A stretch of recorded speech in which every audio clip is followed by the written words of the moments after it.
Forget what you think of when you hear the word dinosaurs. Tonight, we're going to fly to a place where claws were feathers, beaks were teeth, and the biggest birds weren't even birds. Imagine a glow-up from Archaeopteryx, which jumped from trees, to Quetzalcoatlus, which jumped from trees, and Hatzegopteryx, which hunted on islands. There would also be a four-winged Microraptor ghosting through the forest light, and an Ikrandraco pouncing like it's nothing. This is not a tour of a museum. It is a test flight. We'll talk about how they took off, turned, hunted, and just plain survived. There were ground stalkers, night grabbers, and ocean gliders, and each had a weird little talent that worked. If you think that flight developed just once and then stopped, there was more than one experiment going on in the sky at the same time. Hold on tight, because by the end, you'll not only know who ruled the skies in ancient times, but also how they did it. Archaeopteryx, the first feathered flight. Thought of a calm pond in Germany in the late Jurassic. Thin sheets of fine lime mud settle down. The rock turns into a picture when a dead body lands here. That's how we know so much about Archaeopteryx, its wings, tail fans, and even the tiny lines on its skin. What those bodies say is getting sharper.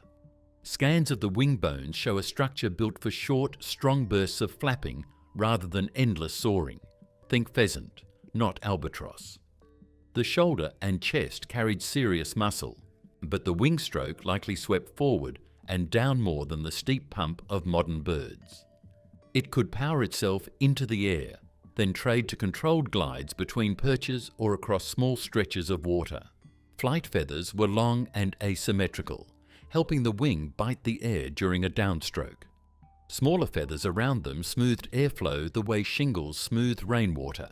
Under special lighting, some slabs reveal soft tissue at the feather bases and around the body. Tiny pigment packets inside a few feathers suggest dark, even black tips, useful for stiffening and resisting wear where the wing works hardest.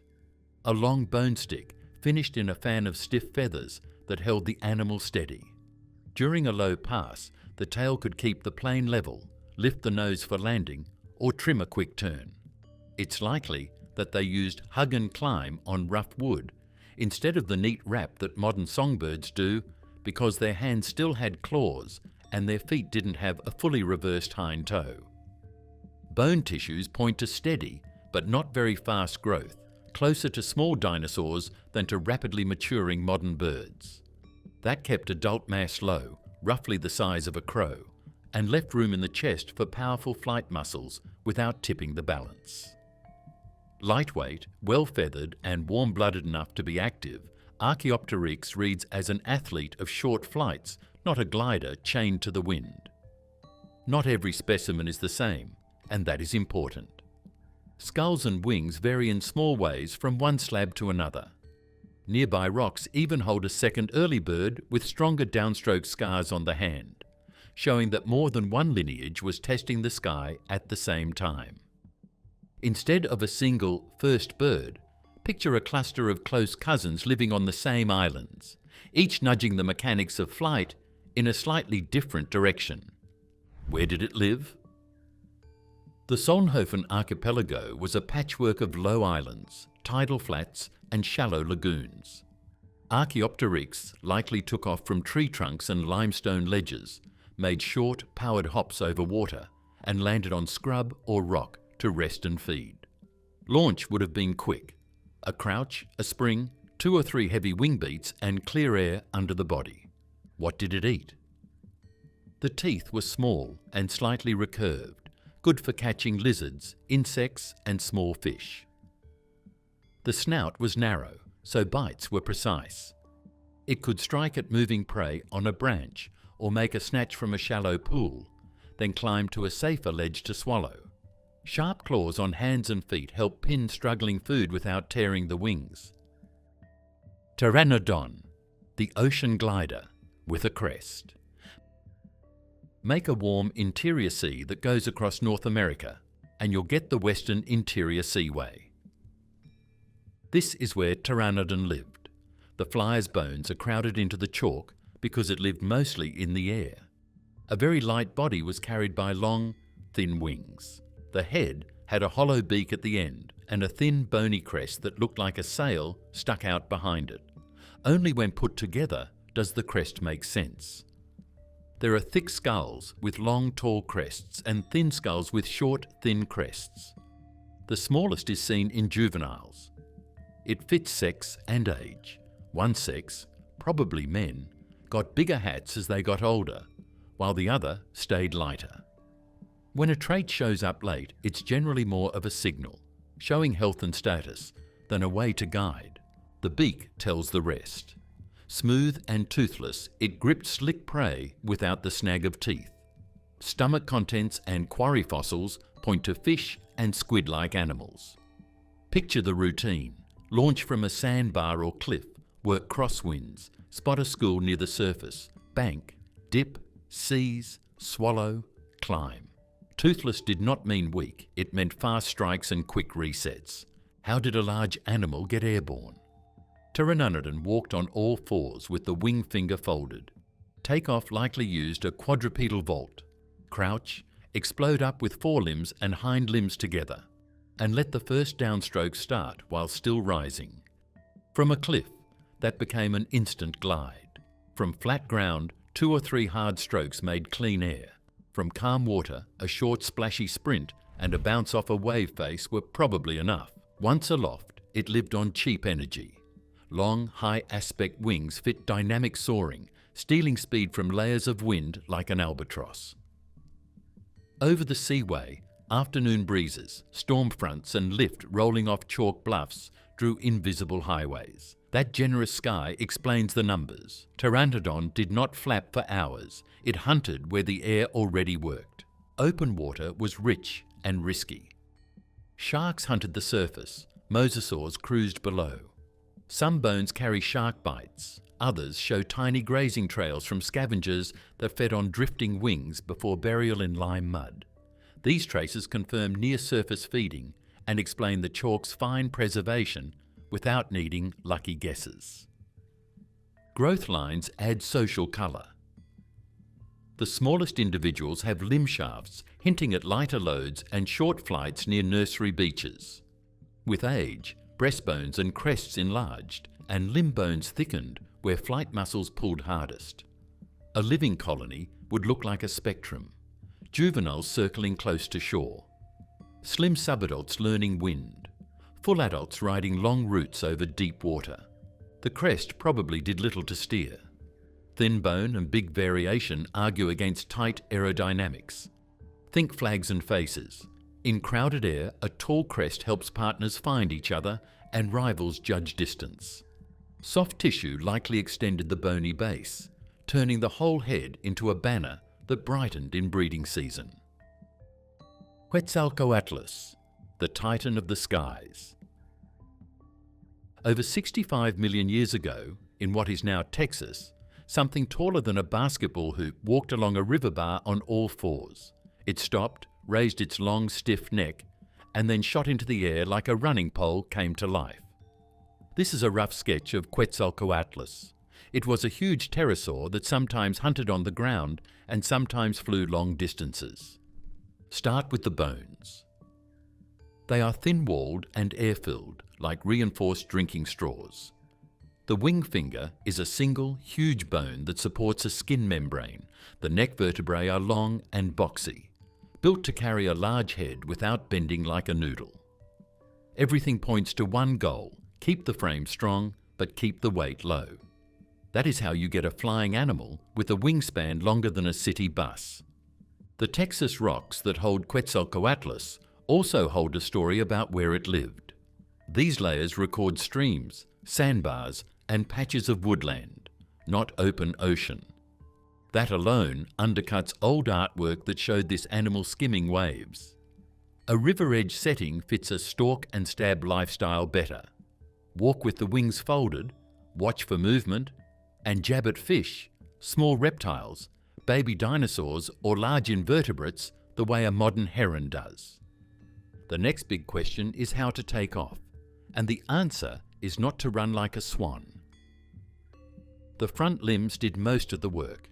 Imagine a crouch, a sudden push from all fours, and then a strong downstroke as soon as the wing lifts off the ground. It wouldn't do any good for this huge thing to bounce along a flat riverbank. It needs one strong jump. It was even easier from a low hill or bluff. Just jump into the rising air, lock into a glide, and let the wind do most of the work. How did it fly once airborne? Think patient efficiency. Long, narrow wings are great at saving energy. Over warm floodplains, rising thermals form in the afternoon, and gentle ridge lift hugs the edges of bluffs. Quetzalcoatlus could spiral up in a thermal, glide for kilometers, and repeat. It was not flapping like a small bird for minutes on end. It was picking the best air and riding it, landing only when it had a reason to be on the ground. Why the long neck and huge head? Not for spearing fish at high speed, and not for tearing coast carcasses like a vulture. The neck works as a reach tool and a balance arm. On the ground, the head could sweep a wide search arc without the body stepping closer to danger. In the air, small shifts of that long head and neck help trim the glide without wasting a flap. Big tools, used with care. The rocks have more than one Quetzalcoatlus. Big bones from the famous species are from that species, but smaller, better preserved skeletons from the same area show a closely related species with the same basic shape. Two things can be learned from that mix. Before we start, this group was very different until the end of the Cretaceous. Second, span isn't the only thing that matters. Form and environment are also important. How did it sound? We don't know. Since the head is mostly beak, there is no clear sign of a voice box. But size does matter. A big throat usually makes low calls. It's possible that it was heard crossing a river at dawn with a short, deep bark. What colour did it dress in? We don't have a lot of soft tissue here, so we can't say. For many pterosaurs, the skin was just made of hairs. This helped them stay warm between trips when it was cool in the mornings or nights. Rhamphorhynchus, the long-tailed hunter. Night falls over a small lake in the Jurassic period. The water gets clear. A small form rises from a limestone rock, its tail stretched out straight behind it and ending in a neat diamond. Rhamphorhynchus is the name. It's not very big, but it's tuned like a fishing rod. It has thin wings for control, a thin mouth with fine teeth that tilt forward, and a stiff tail that keeps the body steady when it makes slow, careful turns. That diamond-shaped vein at the tail's end was not decoration. Stiff fibres inside the tail made a rigid spar, and the vein acted like a trim tab. With tiny shifts, the animal could hold level while flying very slowly over the water. It could slide sideways, bank a little, or lift the nose for a gentle landing without stalling and splashing down. Solnhofen in Germany preserves proof of its lifestyle. Some slabs keep fish scales and bits of squid relatives where the belly once was. One dramatic fossil shows a long-snouted fish locked to a Rhamphorhynchus by the wing membrane. Both died in the struggle. That single scene says a lot. Hunting low over water brings rich food and real danger from below. The head and mouth match the job. The snout is narrow and slightly upturned near the tip, which helps guide slippery prey inward. The teeth interlock like a small comb. They do not slice, they grip.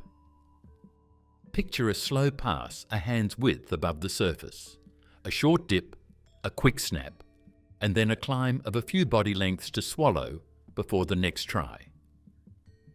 Flight was about accuracy, not distance. Rhamphorhynchus likely launched on all fours with a short vault, then beat its wings a few times to settle at fishing speed. The long tail kept the rear from yawing. The wings were not giant sails, they were steady paddles that could hold lift at slow air speeds. Over calm water or between rock spurs, that kind of control wins more meals than raw power. Soft tissue helps you see better. Some fossils show the shape of the wing membranes when they are lit in certain ways. The inside of the wing was smooth and tight, while the outside got wider as it got closer to the tip. The skin didn't flap because it was made of fine fibres. Pterosaur fur, which was a soft covering on the body, probably kept them warm in the evenings when insects came out to feed and small fish came close to the surface to eat. The eyes tell us about timing. They face slightly forward, which helps with depth at short range. In low light, that small boost can be the line between a clean catch and a miss. Many fossils come from rock layers that formed in quiet, protected coves. Those were perfect places to hunt at dusk. Fewer waves, fewer big predators, and plenty of small surface-schooling fish. It had sure feet on the ground. It walked on all fours like other pterosaurs and folded up its long wing finger. Hands and feet with curved claws could grip rough bark and sharp rocks. It might sleep on a warm ledge during the day and then take off into the still air at sunset to start a loop of short, low flights over the lake, coming back to the same ledge over and over again. Anurognathus, the tiny night flyer. Picture a tiny bird that can fly that has a mouth that looks like a frog's and eyes that are so big they seem to glow at night. That's Anurognathus from the German Jurassic limestones. It's a pterosaur with short wings that gave up long beaks and open ocean for crowded air and short wings. It looks like it was made for one job, catching bugs when it's dark and bigger hunts have a hard time. The skull is short and broad, hinged to open very wide. The jaws carry many small, needle-like teeth that don't slice. They hold. Opened in flight, that mouth acts like a soft net. A gnat, a moth, a beetle goes in, the teeth catch, and the insect can't wriggle back out. Some close relatives from China preserve bristle-like fibres around the lips, a fringe that probably kept tiny prey from slipping past the corners. Even if Anurognathus itself lacked a thick fringe, the wide gape tells the same story. Catch single bugs on the wing, one after another, without slowing down. The eyes are the next clue. A ring of tiny bones in the eyeball, the sclerotic ring, shows that the eye was large for the skull. Big eyes gather more light. That means usable sight at dusk, in moonlight, and under tree cover. In simple terms, Anurognathus could keep hunting after most diurnal birds, and lizards had to quit, winning an extra shift when swarms rise from water and warm leaves. Its wings were not long spears, like the wings of pterosaurs that fly over the water. They were round and short. Short, round wings give up some speed for better control. They're great for getting around above ponds, along the edges of forests, and along limestone ledges because they let you bank sharply, stop slowly, and recover quickly. Inside the wing membrane, tiny threads work like spars to keep the surface smooth, so the plane could stay in the air at slow speeds. The animal could feather the outside of its wing in tight turns by cutting just enough lift off the inner wing to pivot without losing height. The tail was short, part of the animal's name, and that matters. A long tail can steady a glider, but adds drag in quick maneuvers. With a reduced tail, Anurognathus could pivot fast between branches and rock spurs, control that a bigger pterosaur got from a tail vane. This one got from quick wing and body adjustments, plus a small membrane stretched between the legs that worked as a brake and a balance pad in sudden stops. The wrapping of the body adds another piece. Pterosaur fur, which was made up of pycnofibers, covered the body and maybe even parts of the head. That fuzz keeps things warm. It can get cool at night near the water. Insulation keeps muscles warm and ready by storing heat from moving. The chest was made for short bursts that happen over and over again, not long trips that wear you out. Suppose they would jump from a tree stem, do a circling patrol over a warm pool, grab a bug every few seconds, rest and eat on a rock, and then jump again. How did it take off?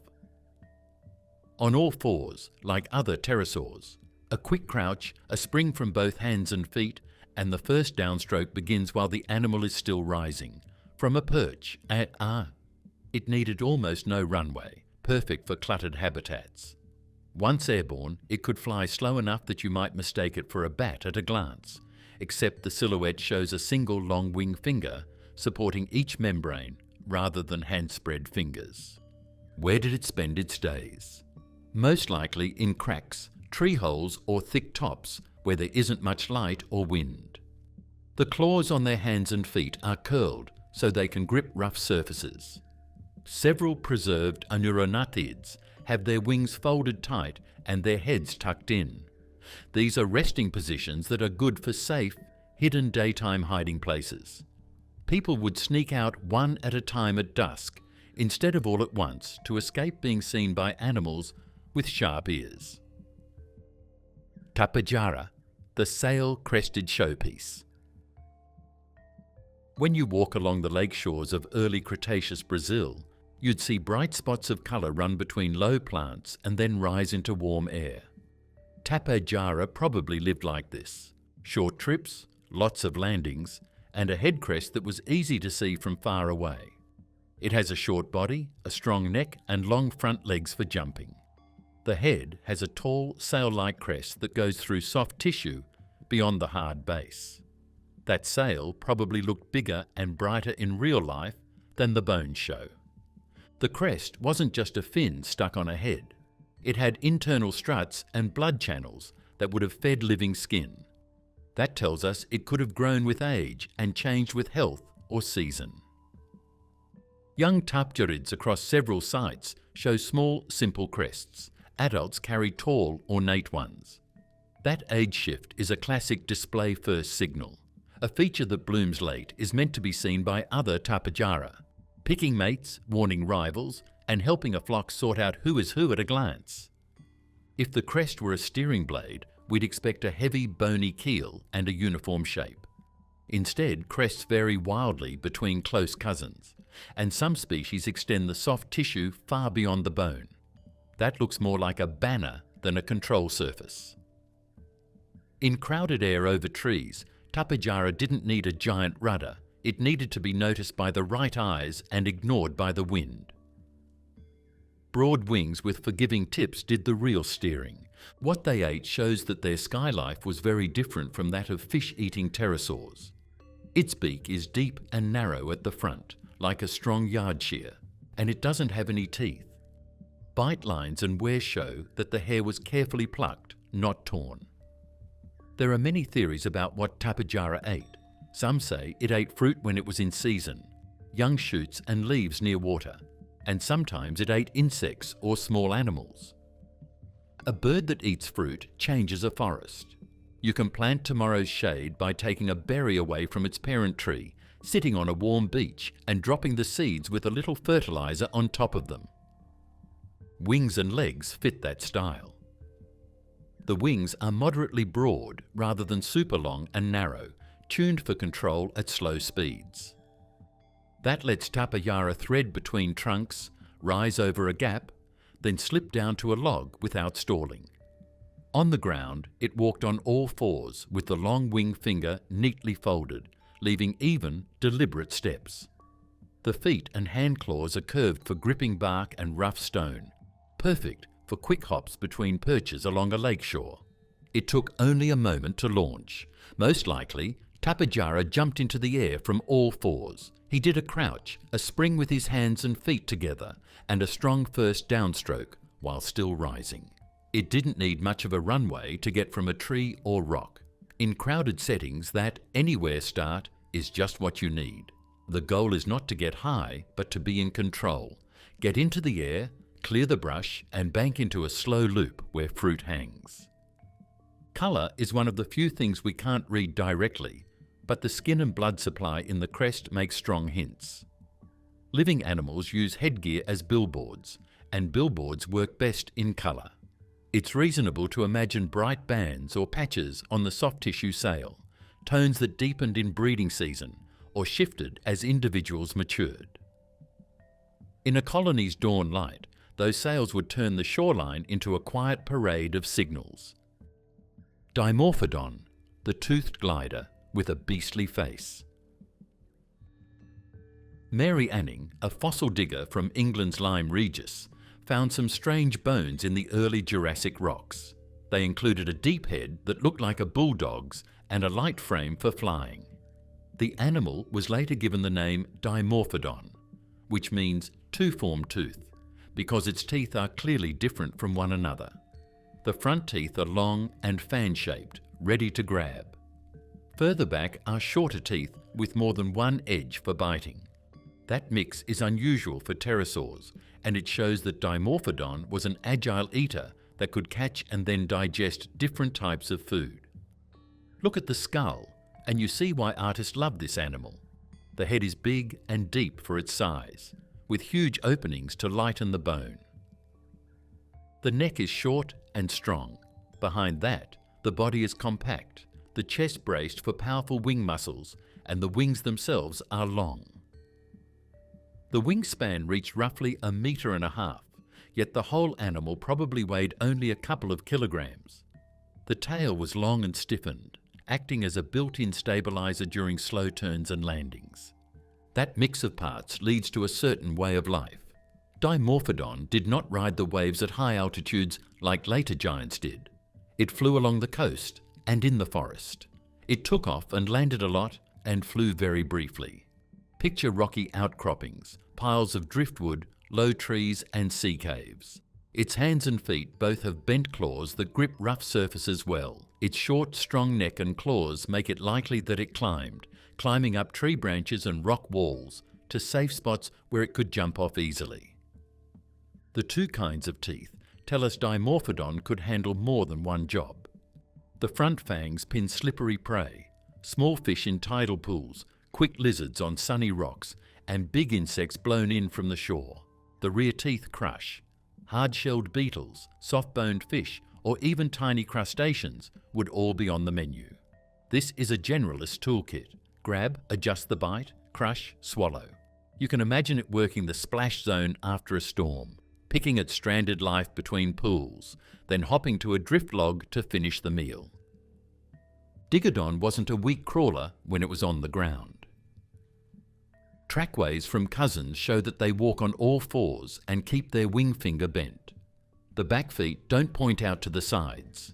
Instead, they point forward. The long fifth toe stiffens a skin membrane between the legs, which probably served as a brake and balance pad when the animal landed rough. Think of it walking across wet shingles with its wings tucked in, then jumping up to a root when a wave hits. Its world helps make sense of the bones. The blue lias rocks that hold Dimorphodon are layered with ammonites and fish, proof of nearby seas, and also plant remains and small land animals, proof of shore and woodland. In that patchwork, a climber glider with flexible teeth thrives. It can feed when the tide is low, switch to insects when winds die, and raid rock crevices for small vertebrates when the sun warms the ledges. Pterodastro, the flamingo of the Cretaceous skies.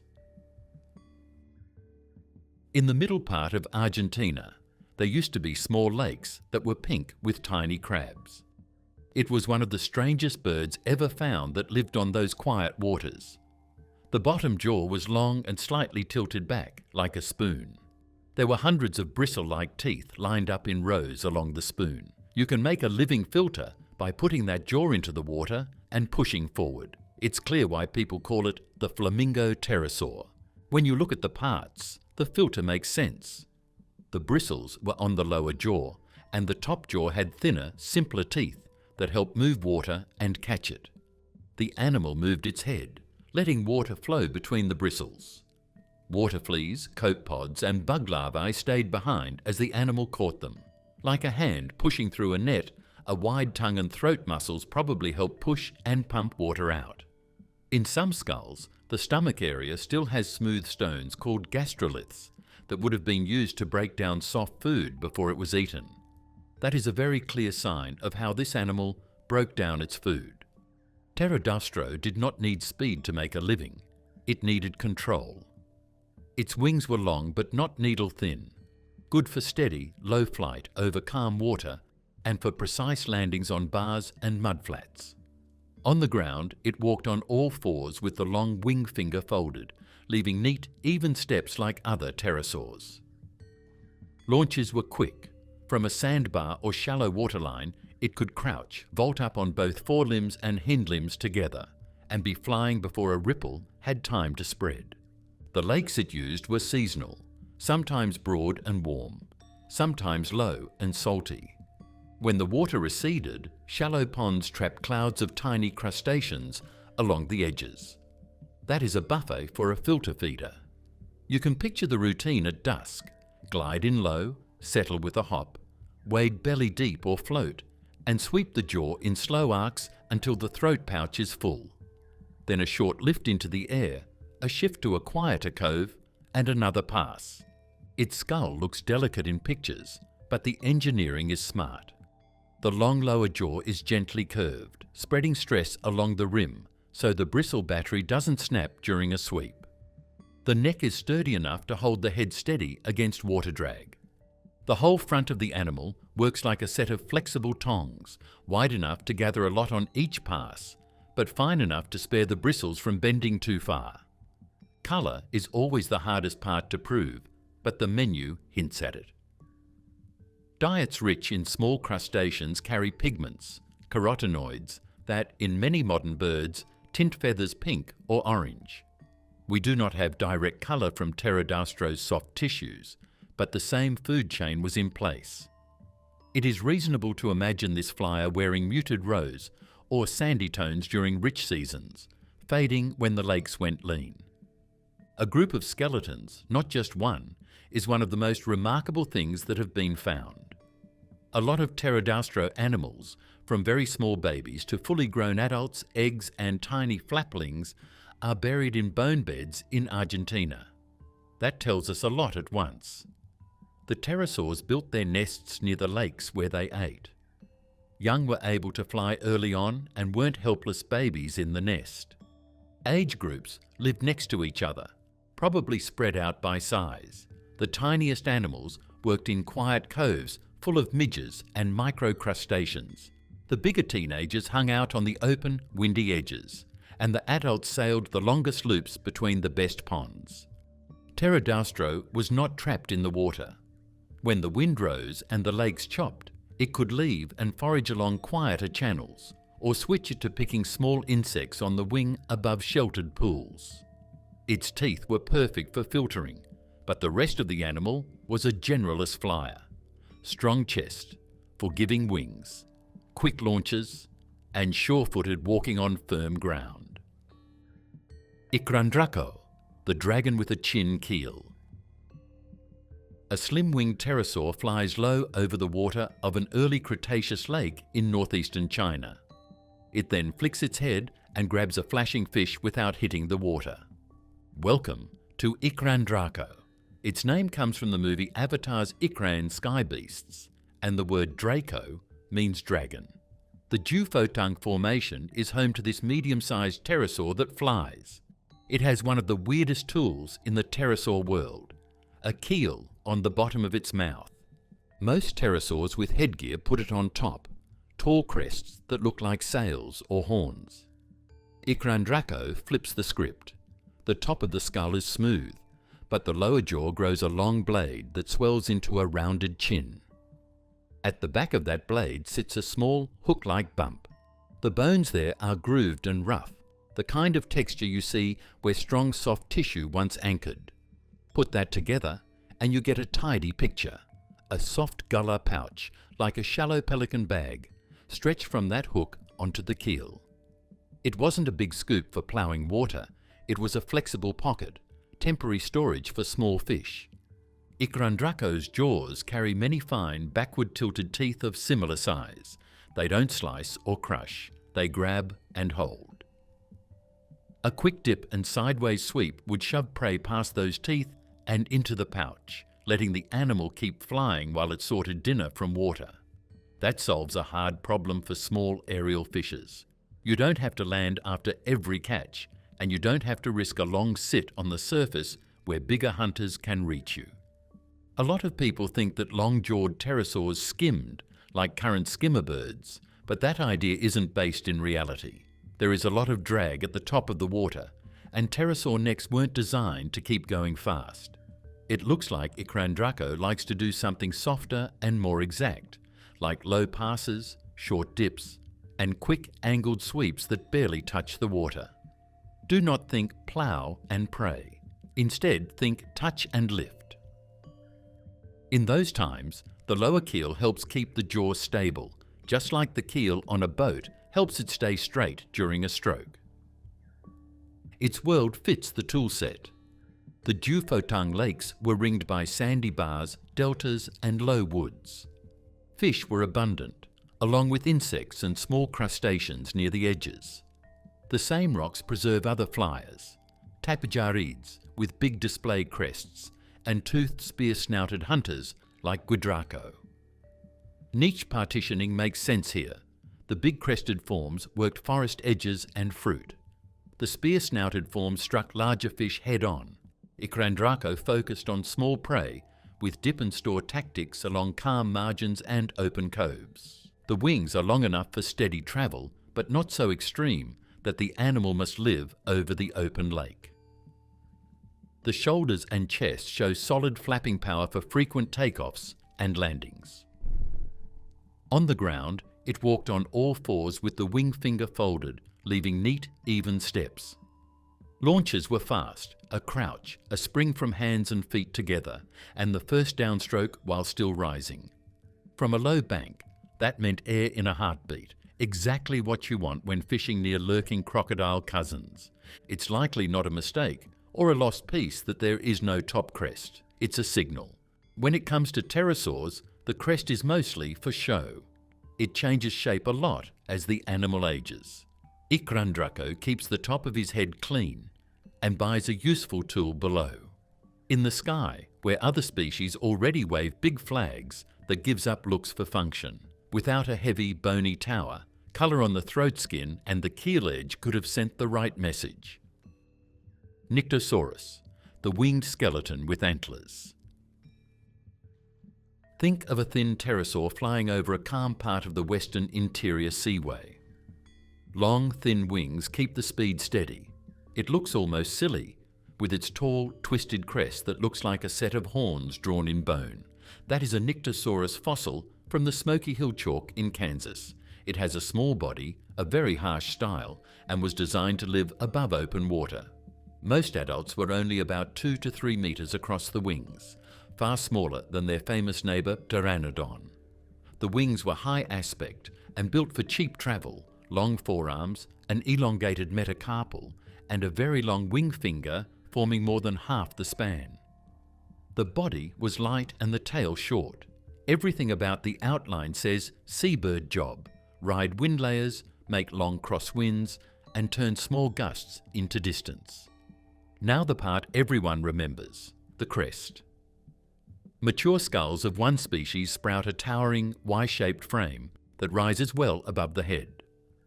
Juveniles and some subadults lack it entirely, which tells us the crest bloomed late. The edges of those antlers are smooth, with no obvious scars for a stretched skin sail. That points to display first, not steering. A billboard you could spot across a nesting ledge or a flight line. A signal of sex, age, and health in a sky full of look-alike bodies. Big crests cost energy to grow and to carry. Animals only pay that price when other animals are watching. Nyctosaurus cut off more parts of its body than most pterosaurs did. Many pterosaurs had small, clawed fingers that they used on the ground. These fingers were either very small or not there at all, leaving the great wing finger as the only real finger on the hand. That change makes sense if you spend most of your time in the air or on really low places. Those little fingers help you walk and climb on flat ground. Nyctosaurus makes it clear, don't stay on the ground for too long. Get off the ground quickly, fall lightly, and choose roosts where a short hop will give you clean air. It had a long, toothless beak that let it strike small fish and squid quickly and cleanly. Think of a low pass, a short dip, a snap, and then a short climb to the top. There's no reason for a big drop here. Afternoon winds and storm fronts made unseen roads over the seaway. Nyctosaurus could ride those lines for hours and make dozens of quick grabs without touching down. The easy rule of life was to don't land on the water unless you have to. This was because sharks and mosasaurs lived below. The rocks add a subtle twist. Nyctosaurus only appears for a short time, around the middle to late Santonian period, and then it's gone. That small range points to an expert who is tuned in to a certain wind, beach, or food pulse. During that time, it flew with the ocean-going bird Pteranodon longiceps and the toothed bird Ichthyornis. However, because it was smaller, lighter, and even more devoted to flight, it made its own path. What about walking and perching? The hind legs were short, so strides on level ground were probably brief and cautious. Perches on sea stacks, chalk ledges, and drift logs make better sense. Without big hand claws, scrambling up rough cliffs would be tricky. Safer to land high and stay high. In a living scene, you'd expect strings of birds and pterosaurs on the same ledges. Ichthyornis packed tight, Pteranodon spaced out, Nyctosaurus tucked in between with heads that turned the roost into a forest of bony signposts. Hatzegopteryx, the shellcracker of the winds. In northwest China, during the early Cretaceous, the river flats would be full of hard things like snail shells, clam valves and crab bits after a flood.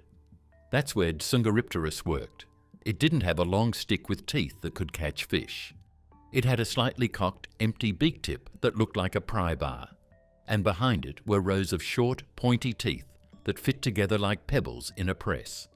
As a result, there was a bird that searched on the ground, broke down armoured food, and ate trash on the shore. The very tip of the jaws is bare of teeth and rough on the bone surface, signs that a hard beak covering once capped it. That beak curls up a little, the way a chisel edge rises. Behind the tip, the teeth come in two banks on each side, small in front, larger and flatter towards the back. The largest teeth have worn, shiny tops instead of sharp edges. That kind of polish builds only when you push hard things against them over and over. Put those clues together and you get the job. Lever a shell loose with the beak tip, roll it back in the mouth and crush. The skull is deep and strong, with a low crest running along the snout and over the skull roof. The crest is not a giant sail. It is a stiffening ridge that keeps the head from flexing as much when the bite bears down. The neck bones are short and boxy, which helps hold a heavy head steady while you pry. Even the palate, the roof of the mouth, has ridges and braces that spread force.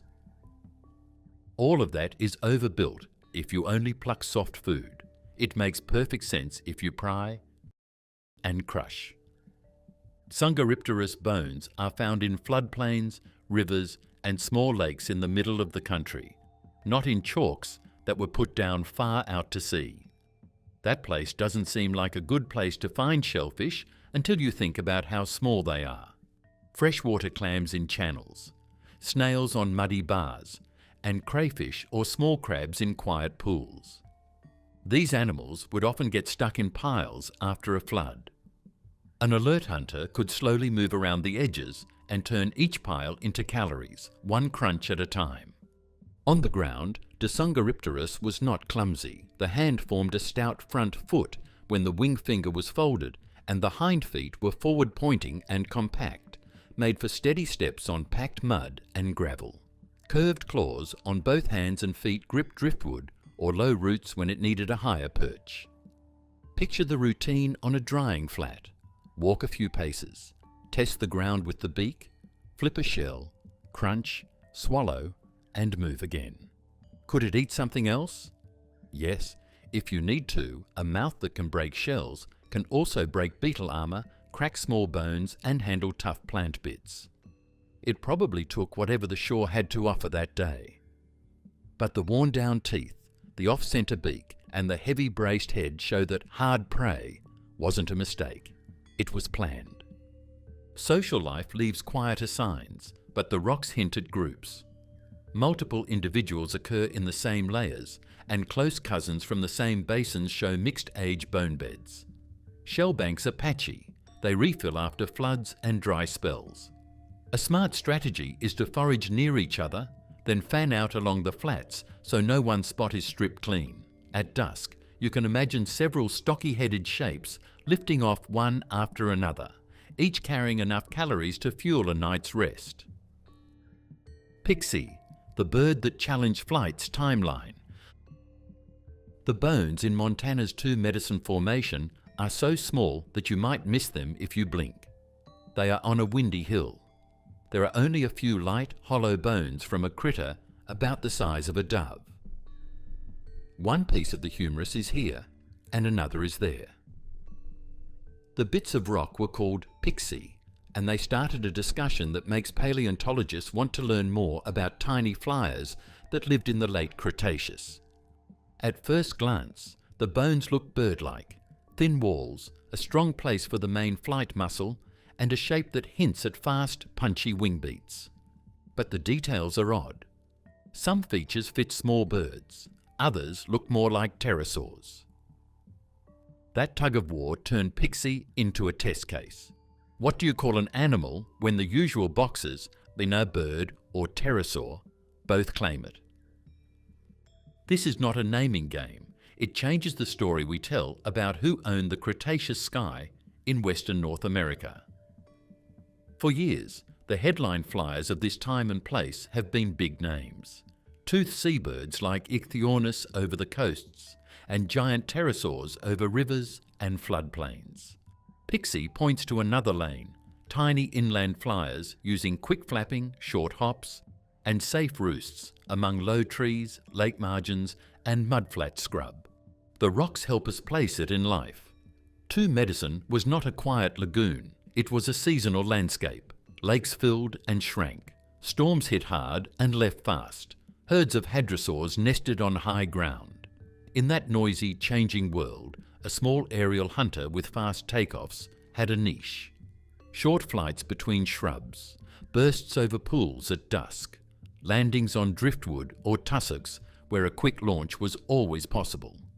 If Pixie was a bird, it pushes an idea that is easy to miss. Late Cretaceous North America did not just have marine birds and diving birds. It also had tiny, flapping inland birds that our fossil record rarely catches.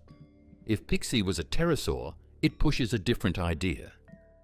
Even near the end of the Cretaceous, small pterosaurs still shared the sky with birds, splitting the air by size, place, and style. Either path says the same big thing. Flight was not a single script. There were many experiments running at once. Wing bones are the heart of the argument, so let's picture the wing in motion rather than on a table. The humerus anchors the downstroke. In Pixie, the muscle scars suggest a strong start to each beat, more like a quail's sudden burst than a gull's lazy sweep. The ulna guides the mid-wing feathers or membrane. Its curve and joint surfaces hint at tight control during slow, careful turns. Put those together and you get a flyer that trades long glides for quick, repeatable power, exactly what you need in gusty prairie air. Why is Pixie so rare? Partly because small hollow bones break and blow away. Partly because field crews chasing giant dinosaurs do not always screen every bucket of sand for a featherweight ulna. Since Pixie was named, more teams have started sifting the fine stuff and mapping microsites around nesting grounds. Each new shard can tip the balance towards small bird, towards small pterosaur, or toward a set of forms we do not have neat names for yet. Confuciusornis, the first beaked bird. You can walk out on the shore of a lake from the early Cretaceous in northeastern China. Ash from mountains far away moves around. The water is skimmed by dragonflies. A bird about the size of a crow takes off from a branch with short, sharp flight beats. It doesn't have any teeth in its mouth. It only has a hard beak that shines like polished horn. This is Confuciusornis, the oldest bird known to have a mouth without teeth and a short, joined tail stump that held real tail feathers in place. Teeth are heavy and need constant upkeep. A keratin beak is light and replaceable. In Confucius ornis, the upper and lower sheaths met in a neat cutting edge, good for nipping soft food. Many skeletons preserve tiny stomach stones, hinting that it swallowed seeds and used grit to grind them. Others lack stones and have slightly different jaws, suggesting a broader menu. Soft fruits when in season, insects pried from bark, maybe small shoreline invertebrates. The point is less seed eater versus insect eater, and more early bird with options. Look at the shoulders to see how it flew. Modern birds raise the wing high above the back thanks to a pulley-like joint. Confucius ornis was earlier in that story. Its shoulder faced more sideways, so the upstroke likely swung forward and down rather than straight. That sounds limiting until you pair it with the rest of the body. A big wishbone, a sturdy breast region, and long primaries. The result reads like a capable, short-range flapper, burst off a perch, cross a clearing, and glide to another branch rather than cruise for long minutes in the open sky. Thousands of fossils make this species unusually personal. Whole flocks seem to have died together in sudden events, ashfalls or storm surges that swept bodies into deep lake water. Because of that, we can watch individuals change with age. Young birds had proportionally shorter wings and less robust arm bones. Adults show thickened muscle scars where the main downstroke tendon anchored. That growth track fits a life that started in trees, with juveniles mastering short jumps in safe air before graduating to longer, riskier flights over water. Long streamer feathers are the most intriguing part of the skeleton until you look at 100 of them together. Two ribbon-like tail feathers hang far behind the back on some adults, but not on others. The bones show that the birds with and without bands are built the same. That pattern fits birds that only have one sex that has showy feathers. So, streamers were likely to show courtship signs, warnings to competitors, and flags that could be read from afar above crowded lakeside roosts. They were not used for steering. That job was done by the short-joined tailbone and a normal fan of feathers under the ribbons. Colour is usually guesswork, but feather impressions sometimes preserve microscopic pigment bodies. In Confucius ornis, they suggest dark tones on parts of the wing and body, useful for strengthening feather tips and for hiding shadowed shapes against tree trunks. Picture a mottled, dusky bird with subtle contrasts that break its outline in dappled light, and a pair of gleaming streamers only some adults wear when the season turns warm. Microraptor, the four-winged glider. Northeastern China has a cool jungle with lots of pine trees. A small hunter walks along a branch with its tail spread out and its toes on the wood. It stops, leans forward, and falls. The animal turns and falls into a smooth glide as all four wings open at once. The front wings have feathered arms and the back wings have feathered legs. That picture shows Microraptor, a winged dinosaur about the size of a cat that used both its front and back legs to lift itself. The feathers make the case. Long asymmetrical flight feathers line the arms like a bird's. The same kind of feathers fringe the legs from hip to ankle, forming true hind wings, not fluff. A broad diamond-shaped fan sits at the end of a long tail, acting as rudder and brake. These parts are not guesses.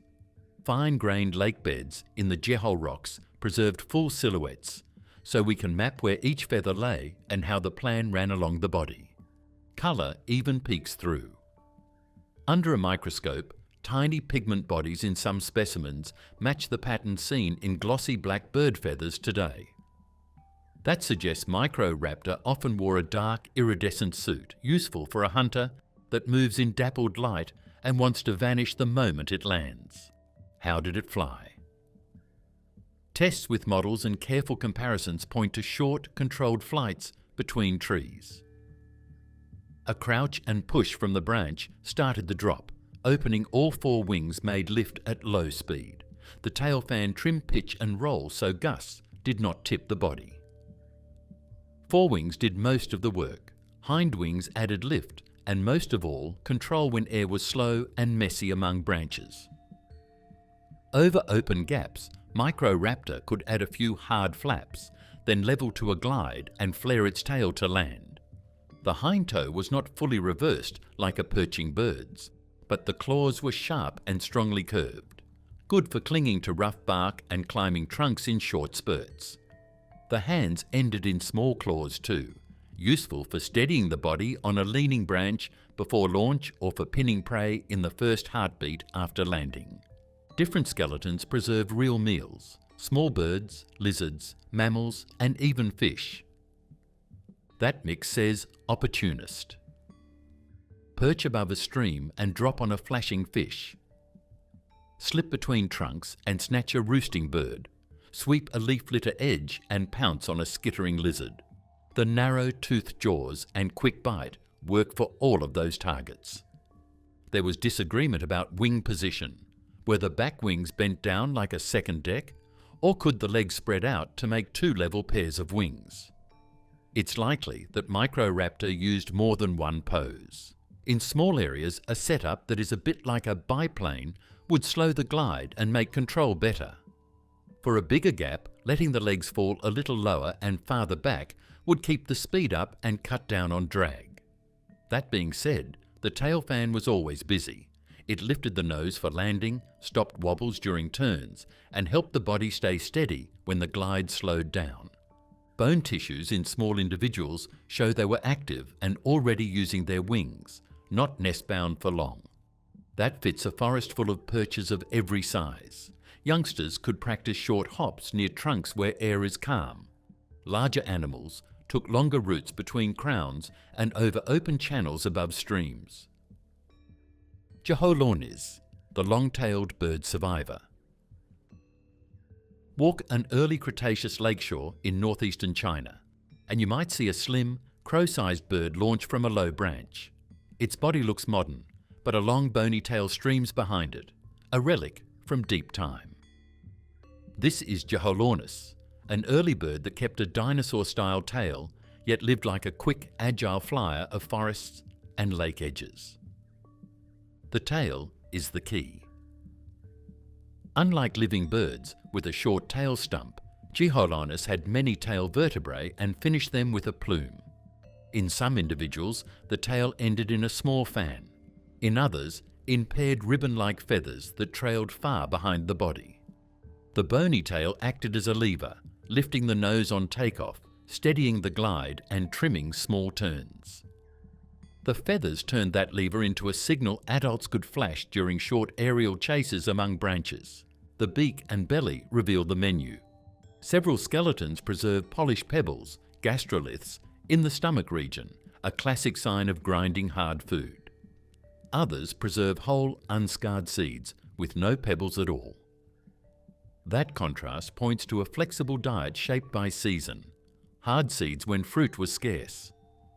Soft fruits when shrubs and trees ripened. In plain terms, Jeholornis is the earliest bird known to carry seeds inside its body and drop them later, acting as a tiny seed courier for Cretaceous plants.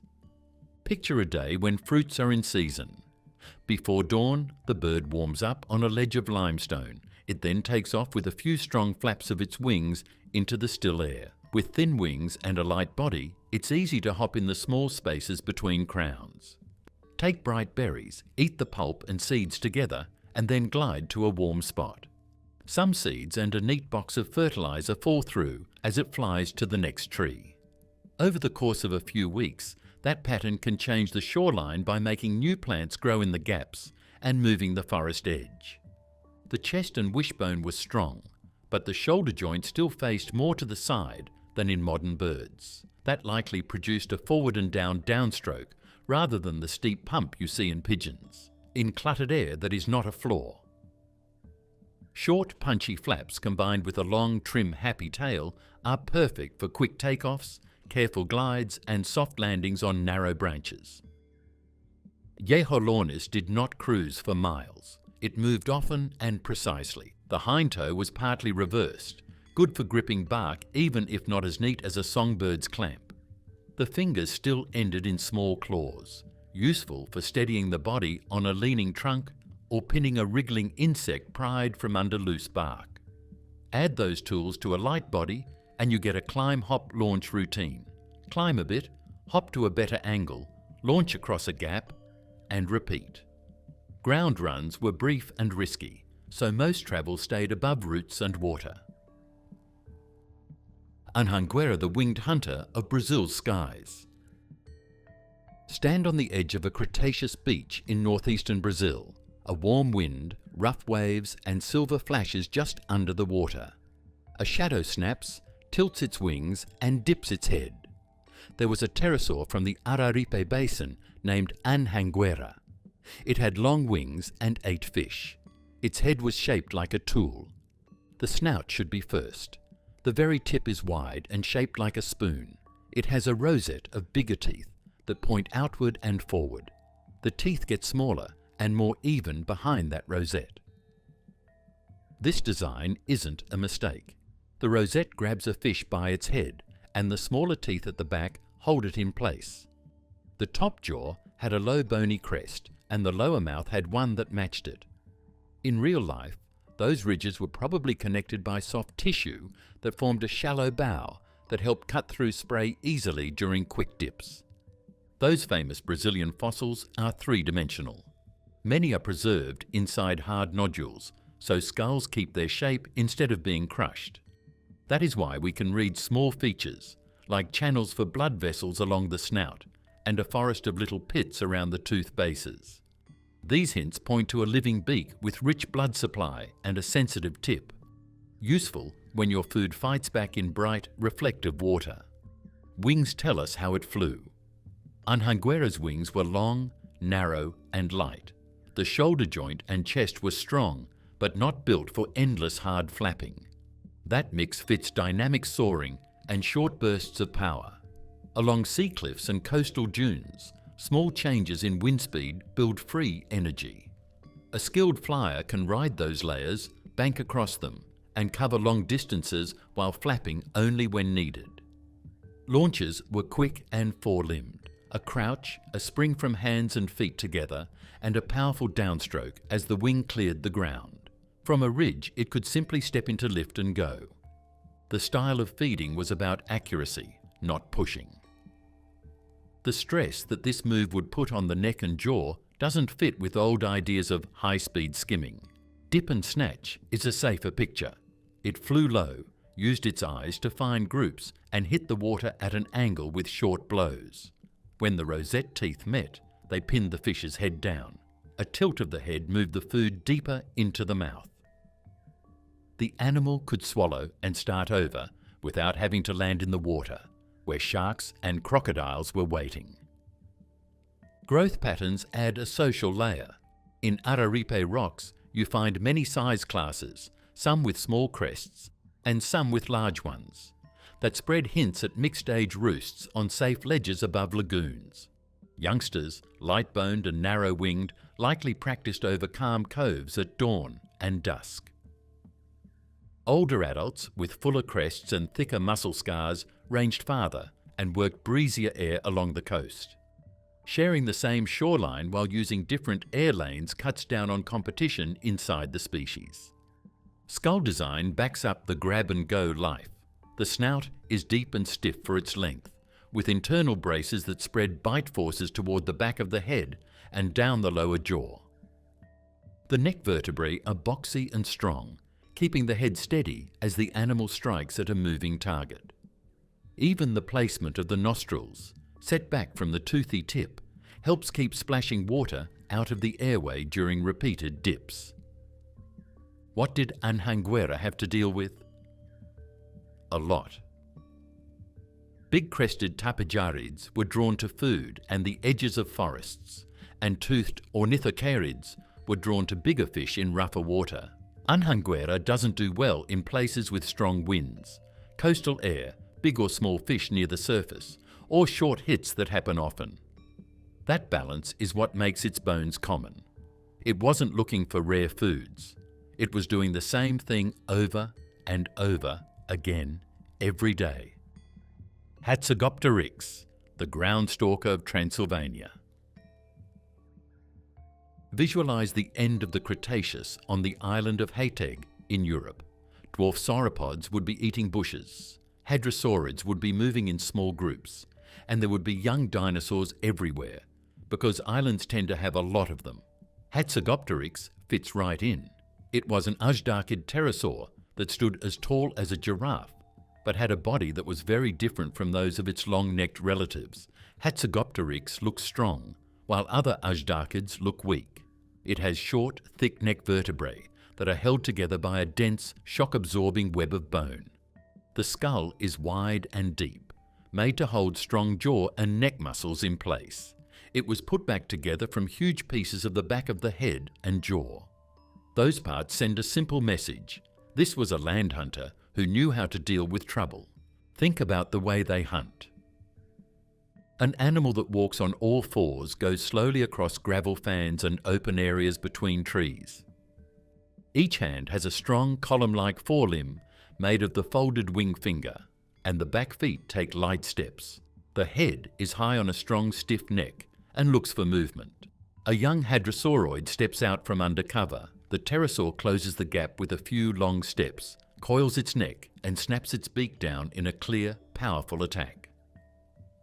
The job is done before the bigger adults in the group can react with a second lift and shake, which is made possible by its thick neck and broad head.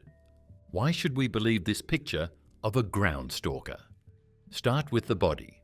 Ajdarchids have long bodies, small feet, and spear-shaped beaks that don't have any teeth. This helps them walk on hard surfaces and grab small animals.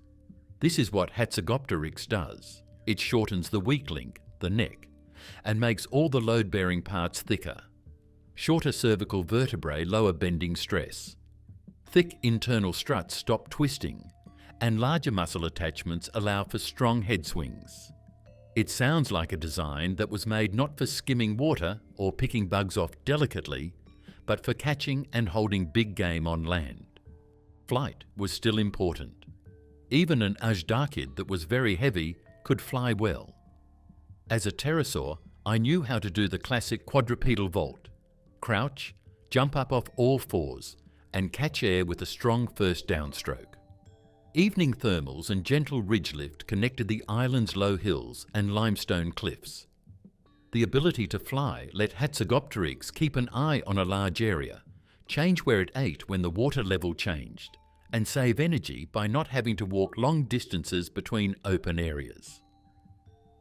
In the air, a pair of tucked back legs cut down on drag, and big forewings turn small changes in wind into long, cheap glides. The beak's cutting edges and the broad back of the skull attachments suggest quick, forceful strikes and firm grips rather than slow grinding.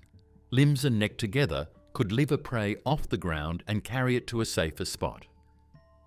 Bones from Hatzeg show bite damage patterns on small dinosaur remains that match sharp, toothless beaks more than carnivorous jaws, consistent with forceful nips and lifts rather than sawtooth shredding. Even if much of the diet was small vertebrates snapped up whole, the hardware clearly leaves room for bolder targets when opportunity arose. The scenery sets the stage for nesting and daily life. Floodplains, gravel bars, and low-cast hills all made good places to launch and see what was ahead. Early morning patrols followed the edges of rivers where animals came to drink. In the middle of the day, glides joined higher, warmer ground, and late afternoon hunts looked into clearings along the edges of trees where young animals ate. That meant roosting on open hills at night where they could see well, quickly leave if they were scared, and stay warm in the warm limestone that kept the day's heat in. Pelagornis sandersi, the last giant of the sky. You can stand on a Miocene beach where Charleston is now. On the other side of the Atlantic, a dark figure makes a long, slow curve across the sky. This brings warm wind in. That's Pelagornis sandersi, the world's biggest flying bird. Its wings are over 6 meters long from tip to tip, and its body is very light, so it can fly far. It was named after the bones that were found in building waste near the airport.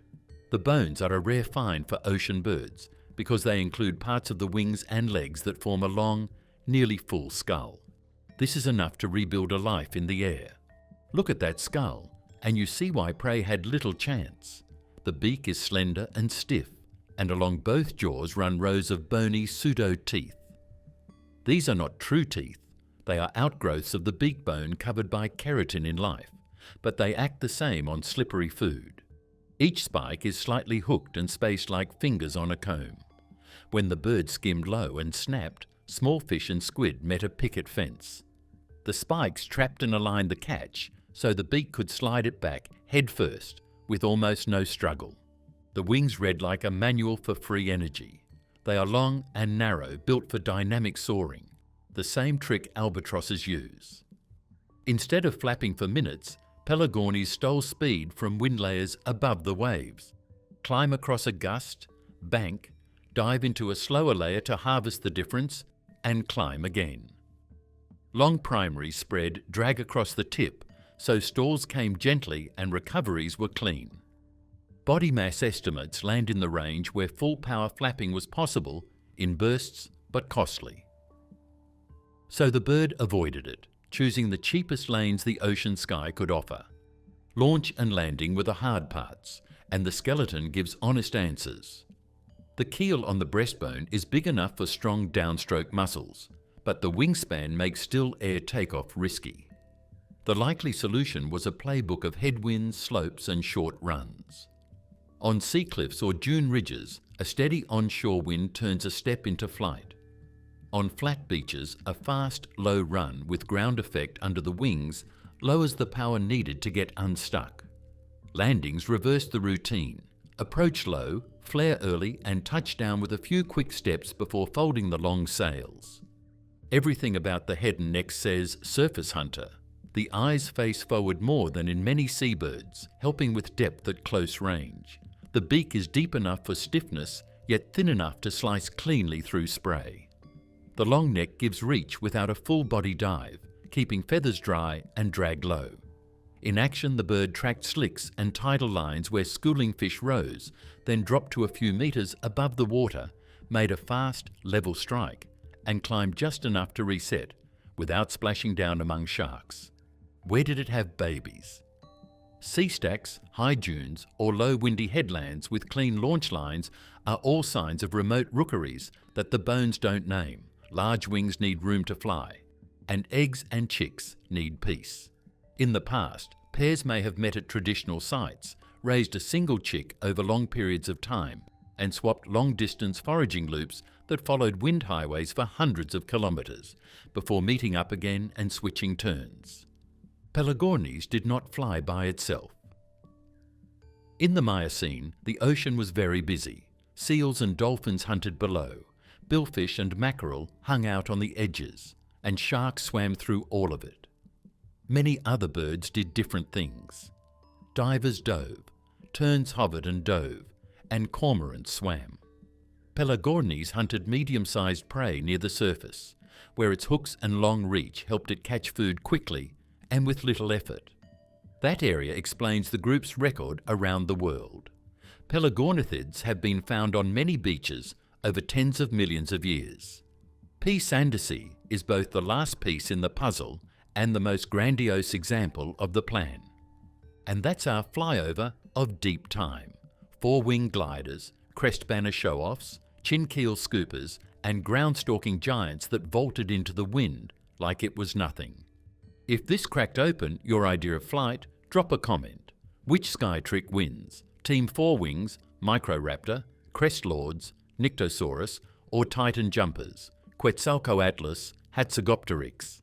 Smash, like if you learned something new, subscribe to keep the prehistoric saga rolling, and ring the bell so you don't miss the next drop.